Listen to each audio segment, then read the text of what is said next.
Bonjour, aujourd'hui on continue la lecture des Mystères de Paris d'Eugène Sue. Première partie, on est arrivé au chapitre 11. Pour ceux qui veulent directement accéder à la lecture, je vous laisse cliquer sur le petit lien dans la description de la vidéo. Et pour les autres, la dernière fois, je vous ai dit que je soupçonnais que Sarah et Rodolphe étaient les parents de la goualeuse. Alors pourquoi je crois ça? Donc déjà dans le chapitre 3, la goualeuse nous confie qu'elle est une enfant abandonnée. Et dans le chapitre suivant, quand la chouette débarque avec le maître d'école, la chouette dit à la goualeuse qu'elle connaît ses parents et qu'elle a été abandonnée par ses parents qui sont des gens riches, des daims huppés. Et donc, eh bien Sarah, on sait qu'elle est riche parce que elle achète des bouteilles de vin cachetées, des vraies bouteilles de vin. Elle en offre à l'ogresse, elle en offre aux chourineurs pour leur poser des questions sur Rodolphe.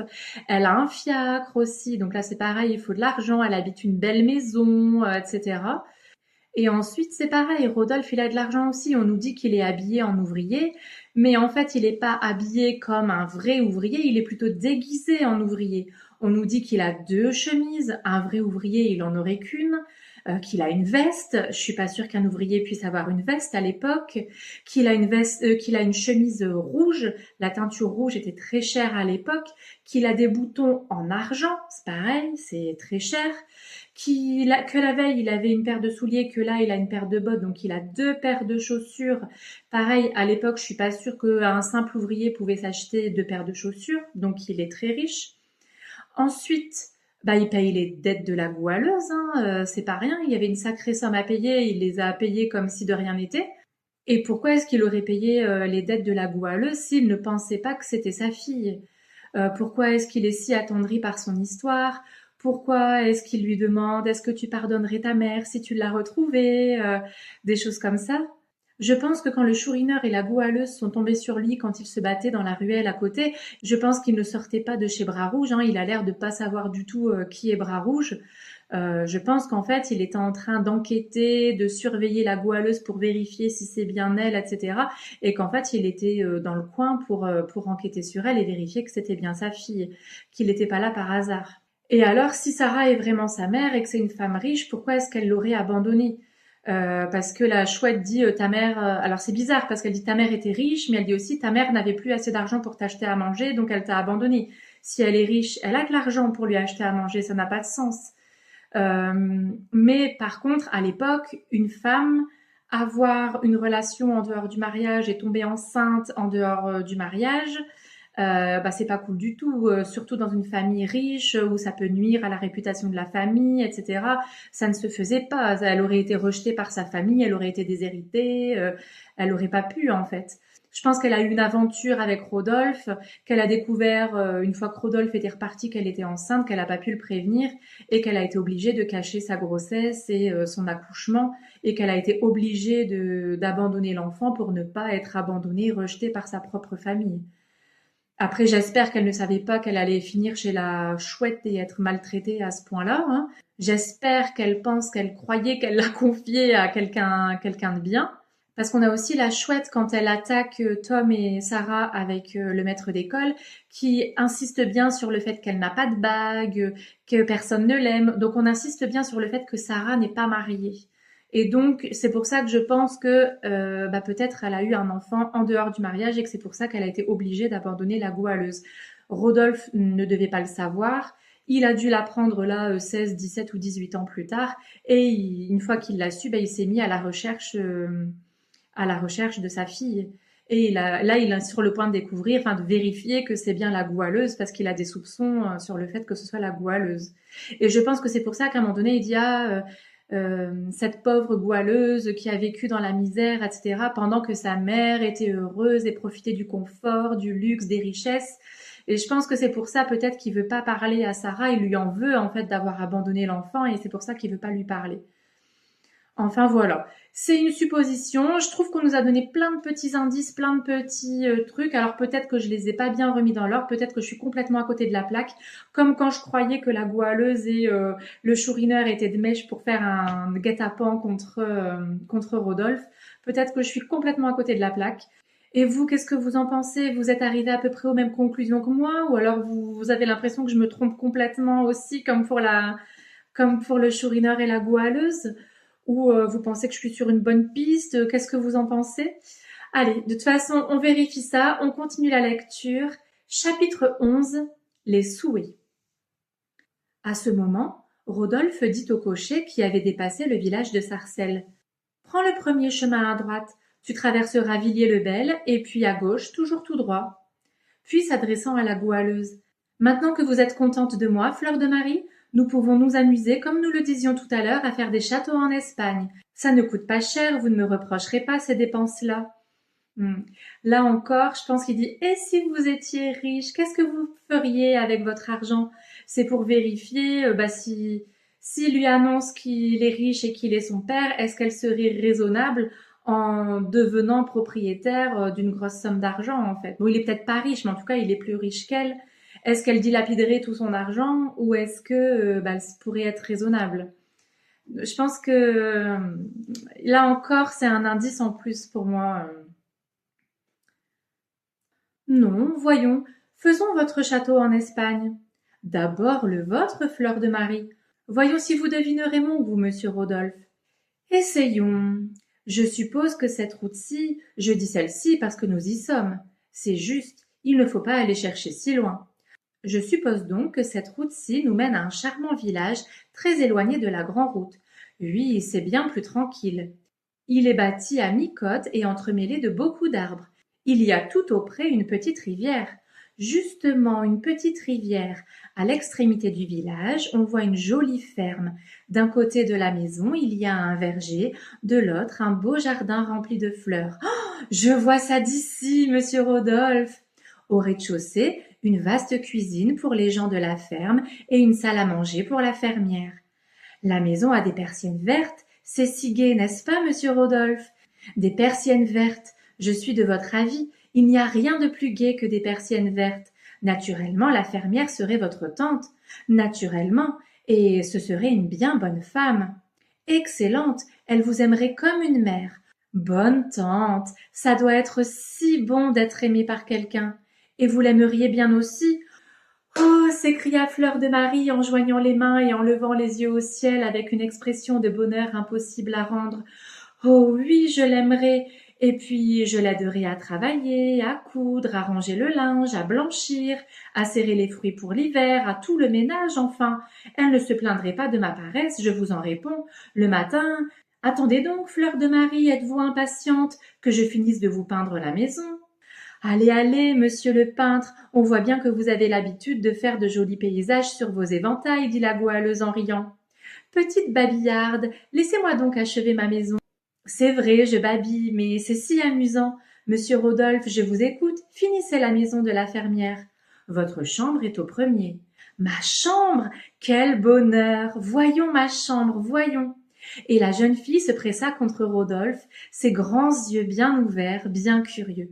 Votre chambre a 2 fenêtres qui donnent sur le jardin de fleurs et sur un pré au bas duquel coule la petite rivière. De l'autre côté de la petite rivière s'élève un coteau tout planté de vieux châtaigniers, au milieu desquels on aperçoit le clocher de l'église. Oh, que c'est donc joli, monsieur Rodolphe, ça donne envie d'y être.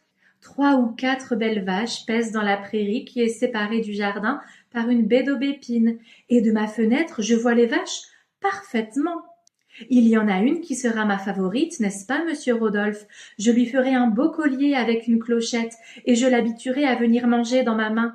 Elle n'y manquera pas, elle est toute blanche, toute jeune, elle s'appelle Musette. Ah, le joli nom, cette pauvre Musette, comme je l'aime! Finissons votre chambre, Fleur de Marie.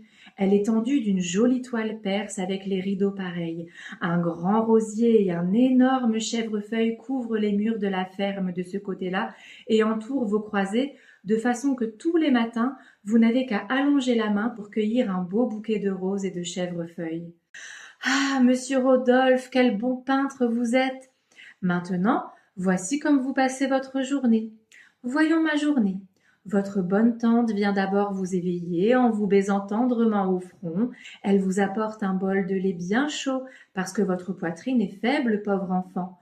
Vous vous levez, vous allez faire un tour dans la ferme, voir Musette, les poulets, vos amis les pigeons, les fleurs du jardin. À 9 heures arrive votre maître d'écriture. Mon maître? Vous sentez bien qu'il faut apprendre à lire, à écrire et à compter pour pouvoir aider votre tante à tenir ses livres de fermage. C'est vrai, monsieur Rodolphe, je ne pense à rien. Il faut bien que j'apprenne à écrire pour aider ma tante, dit sérieusement la pauvre fille, tellement absorbée par la riante peinture de cette vie paisible qu'elle croyait à ces réalités. Après votre leçon, vous travaillez au linge de la maison, ou vous vous brodez un joli bonnet à la paysanne. Sur les 2 heures, vous travaillez à votre écriture, et puis vous allez avec votre tante faire une bonne promenade, voir les moissonneurs dans l'été, les laboureurs dans l'automne. Vous vous fatiguez bien, et vous rapportez une belle poignée d'herbes des champs, choisies par vous pour votre chère Musette. Car nous revenons par la prairie, n'est-ce pas, monsieur Rodolphe? Sans doute.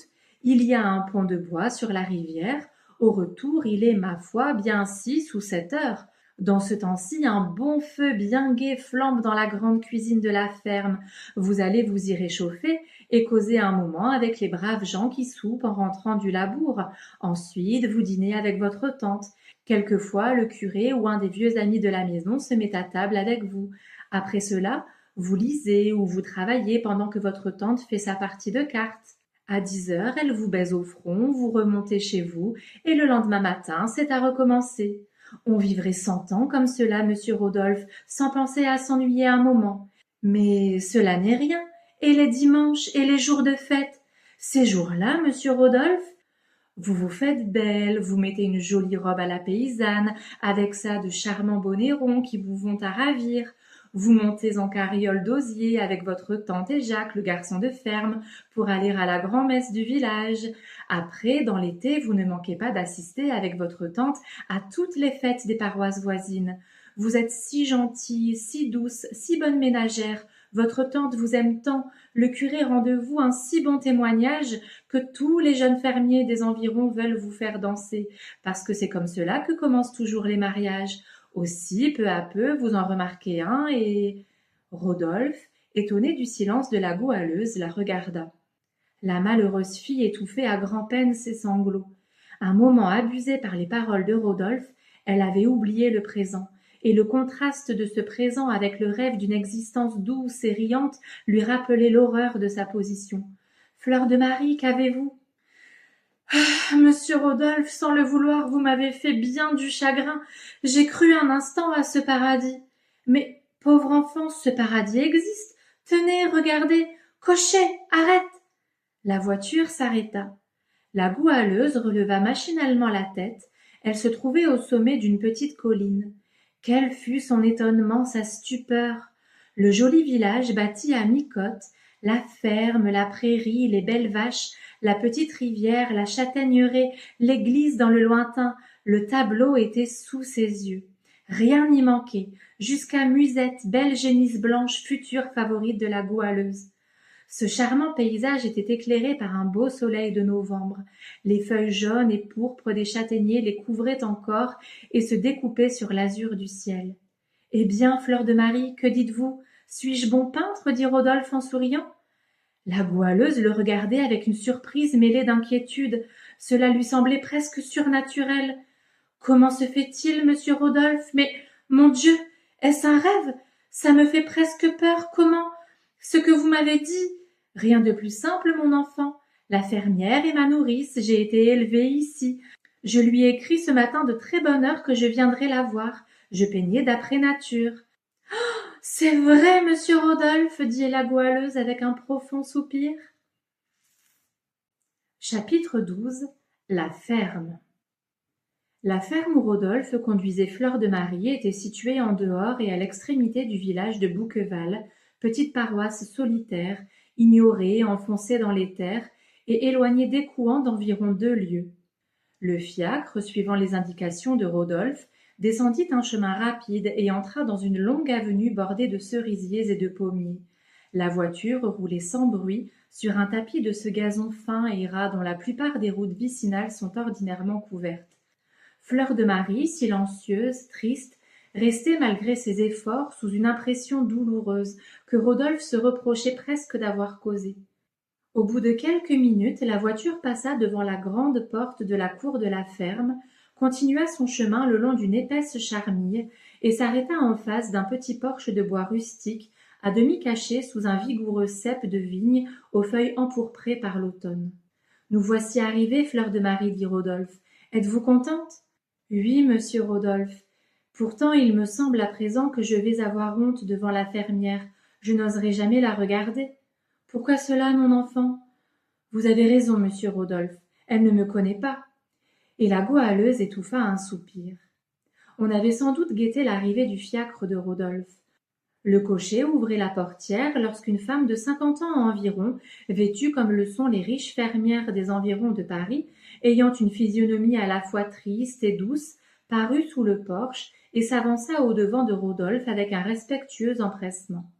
La goualeuse devint pourpre et descendit de voiture après un moment d'hésitation. Bonjour, ma bonne madame Georges, dit Rodolphe à la fermière. Vous le voyez, je suis exact. Puis, se retournant vers le cocher et lui mettant de l'argent dans la main, tu peux t'en retourner à Paris.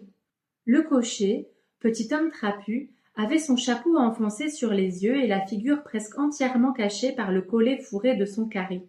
Il empocha l'argent, ne répondit rien, remonta sur son siège, fouetta son cheval et disparut rapidement dans l'allée verte. Après une si longue course, ce cocher muet et bien pressé de s'en aller, pensa d'abord Rodolphe. Bah, il n'est que 2 heures. Il veut être assez tôt de retour à Paris pour pouvoir utiliser le restant de sa journée. Et Rodolphe n'attacha aucune importance à sa première observation. C'est peut-être un espion de Tom et Sarah, peut-être. Ça semble bizarre finalement. Fleur de Marie s'approcha de lui, l'air inquiet, troublé, presque alarmé, et lui dit tout bas, de manière à ne pas être entendue de madame Georges. Mon Dieu, monsieur Rodolphe, pardon, vous renvoyez la voiture, mais l'ogresse, hélas, il faut que je retourne chez elle ce soir, sinon elle me regardera comme une voleuse, mes habits lui appartiennent et je lui dois. Rassurez-vous, mon enfant, c'est à moi à vous demander pardon. Pardon? Et de quoi? De ne pas vous avoir dit plus tôt que vous ne deviez plus rien à l'ogresse, et que vous pouviez quitter ces ignobles vêtements pour d'autres que ma bonne madame Georges va vous donner. Elle en a à peu près de votre taille, elle voudra bien vous prêter de quoi vous habiller. Vous le voyez, elle commence déjà son rôle de tante. Fleur de Marie croyait rêver. Elle regardait tour à tour la fermière et Rodolphe, ne pouvant croire à ce qu'elle entendait. Comment, dit-elle, la voix palpitante d'émotion, je ne retournerai plus à Paris? Je pourrai rester ici? Madame me le permettra? Ce serait possible, ce château en Espagne de tantôt? C'était cette ferme, le voilà réalisé. Non, non, ce serait trop beau, trop heureux. On n'a jamais trop de bonheur, Fleur de Marie. Ah, par pitié, monsieur Rodolphe, ne me trompez pas, cela me ferait bien mal. Ma chère enfant, croyez-moi, dit Rodolphe d'une voix toujours affectueuse, mais avec un accent de dignité que Fleur de Marie ne lui connaissait pas encore.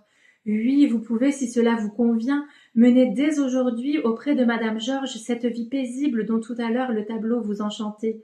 Quoique madame Georges ne soit pas votre tante, elle aura pour vous, lorsqu'elle vous connaîtra, le plus tendre intérêt. Vous passerez même pour sa nièce aux yeux des gens de la ferme. Ce petit mensonge rendra votre position plus convenable. Encore une fois, si cela vous plaît, Fleur de Marie, vous pourrez réaliser votre rêve de tantôt. Dès que vous serez habillée en petite fermière, ajouta-t-il en souriant, nous vous mènerons voir votre future favorite, Musette, jolie génisse blanche, qui n'attend plus que le collier que vous lui avez promis. Nous irons aussi donner un coup d'œil à vos amis les pigeons, et puis à la laiterie. Nous parcourrons enfin toute la ferme. Je tiens à remplir ma promesse. Fleur de Marie joignit les mains avec force. La surprise, la joie, la reconnaissance, le respect se peignirent sur sa ravissante figure. Ses yeux se noyèrent de larmes, elle s'écria « Monsieur Rodolphe, vous êtes donc un ange du bon Dieu, que vous faites tant de bien aux malheureux sans les connaître, et que vous les délivrez de la honte et de la misère. » Ma pauvre enfant, répondit Rodolphe avec un sourire de mélancolie profonde et d'ineffable bonté. Quoique bien jeune, j'ai dans ma vie déjà souffert. Cela vous explique ma compassion pour ceux qui souffrent. Fleur de Marie, ou plutôt Marie, allez avec madame Georges. Oui, Marie, gardez désormais ce nom, doux et joli nom comme vous. Avant mon départ, nous causerons ensemble, et je vous quitterai bien heureux de vous savoir heureuse. Fleur de Marie ne répondit rien, s'approcha de Rodolphe, fléchit à demi les genoux et prit sa main, et la porta respectueusement à ses lèvres avec un mouvement rempli de grâce et de modestie. Puis elle suivit madame Georges qui la contemplait avec un intérêt profond. Eh ben, ça c'est super chouette, ça c'est vraiment le rêve, ça. Alors comme je disais tout à l'heure, j'espère que ça va durer, j'espère que c'est pas au premier caprice de Monsieur Rodolphe, hop, elle se fait virer. J'espère du coup que j'ai raison, qu'il essaie de tester pour voir si elle se comporte bien et qu'elle est digne, qu'il lui annonce qu'elle est sa fille, etc. avant de vraiment lui annoncer que c'est pas juste un caprice d'un pervers ou je sais pas quoi, qu'on n'aura pas une mauvaise surprise après. Mais là, pour l'instant, je suis super contente pour Fleur de Marie, rebaptisée Marie. C'est chouette.